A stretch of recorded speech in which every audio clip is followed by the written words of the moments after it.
Welcome into Florida State practice number 8. Preseason camp is it's about a third of the way through. They actually have a scrimmage on Saturday. Today, Friday, it's kind of a different kind of practice. It was a lot of special teams work, a lot of situational stuff, a little bit different than normal. But Mike Norvell was not different than normal. I mean, that guy, I don't know. He was on one today, Corey. Yeah, I feel like he always is. Yeah. It's just he's always, whether he's happy, it's at a 10. Volume if he's 10. mad, he's at a 10. If he's frustrated, it's at a 10. It's just always there. So yeah, that was certainly on display. And I think there's a message there too. Like it's a special teams practice for the most part, right. But he is not lowering his volume and his I don't know his angst is still very high. So yeah, it was I will say this, since it was a special teams practice, still tune in. There was some stuff that was learned. I'll say this: the good Fitzgerald drilled a 57-yarder. I was right behind the net in the IPF, hit the net from 57 yards out. So he's got a leg. Missed the 42-yarder at the period 3. Plenty of length on that one. But though. yes, just missed it a little bit to the right. But I don't know if I'm quite there yet. Starting to get concerned with guys catching punts. Yeah, there was a couple of weird things, and they were working on that a lot, like you said. And, there were a couple of cases where somebody would flash in front of the returner, and Mike Norvell would yell, "We got to own it." Basically, it's like even though there's stuff going on around you, it's not always going to be perfect. Right. You got to go make that play. You can't wait for the ball to come to you. So yeah, that was a point of emphasis. Just across the board, though. I mean, I saw him getting on the punters. I saw him getting on DBs. I saw him getting onto quarterback. I mean, just anybody he came across, Mike Norvell had something to say to him. And again, like you said, it's important because it was a different kind of practice. And you do have a scrimmage tomorrow. And I want to talk about the scrimmage a little bit. This is the first chance they'll have to go practice inside Doak Campbell Stadium. Almost 2 weeks into preseason camp now. I don't know that you're gonna see decisions made on starting jobs or anything like that. But this is a good opportunity, especially for some of these positions where there's wide open competition. Yeah, and I think those two main positions, and we talked to two of them today, is at linebacker. We talked to Blake Nicholson and Justin Cryer. By the way, really impressive kids. Cryer, he might be somebody that runs for president. He'll be president one day. It's pretty remarkable. So go watch those interviews when you're done watching this, or don't. But you probably should. You should have already watched those interviews and then you come and watch this, right? Either way, but watch them all. We need all the views we can get. You know that. I think linebacker is a position where you can impress in there tomorrow, and then I think wide receiver, go make plays. I just think it means a little bit more. As Cryer said, it is a glorified practice. He's not wrong.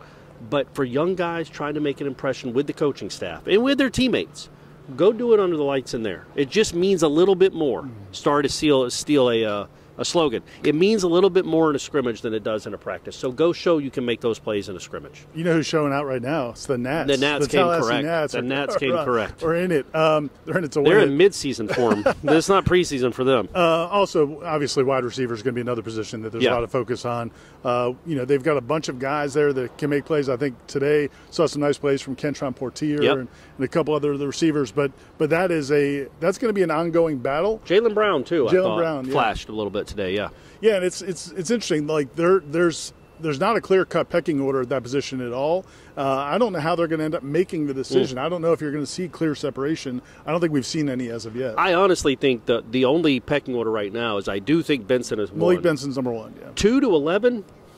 It's all they're all, like Deuce Spann had 2 of his best reps of the preseason there at the end of the practice when they were doing the 1-minute drill. He made 2 really nice catches, but I don't know where he is in the pecking order.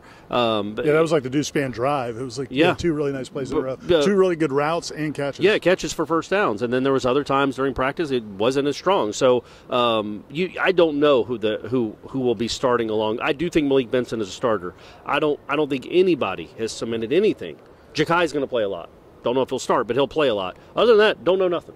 Really don't know anything about where the wide receivers still stack, and that's why tomorrow night in there does matter. You make impressions, start stacking upon big plays and big moments, and then you'll get more trust from your coaches and your teammates, I think. I think it also is going to be big, these scrimmages. I think they're big for DJ Uyunglele, not because there's a competition there. He's the starting quarterback, but that spring game wasn't great. Yeah. That wasn't his best day, and he had some really nice practices in the spring. Spring game wasn't really his best.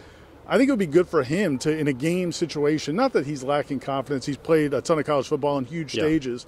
But I think it would be good for him, just for the team, to see him play really well in a game situation. Yeah, I mean, I think, that guy's played in bowl games. He's Yeah. played in ACC championship games. He's played here and won on a Saturday night. So it's not like he's going to be nervous. Oh, no. But it is his first scrimmage in a preseason here with a new team. So, yeah, you're right. I think by and large he's pretty confident who he is. Himself, But they're confident in him. But I just think it would be a good thing. Sure. If he had a strong scrimmage, for sure. But he's going up against, a really good secondary. It's tough. It's tough sometimes. Otherwise, I think when we come out of the scrimmage on Saturday, we'll talk to Mike Norvell, the coaching staff. Late night. It'll be late. Yeah, the scrimmage is going to be Saturday night inside of Doak. Guys, if you can get access to watch it and you want to give Corey a call and tell him what happened, we're actually not going to be I don't really answer the phone, so text. Right. Text. Well, we'll have our eyes and ears peeled, and we'll try to get some information for you from the scrimmage.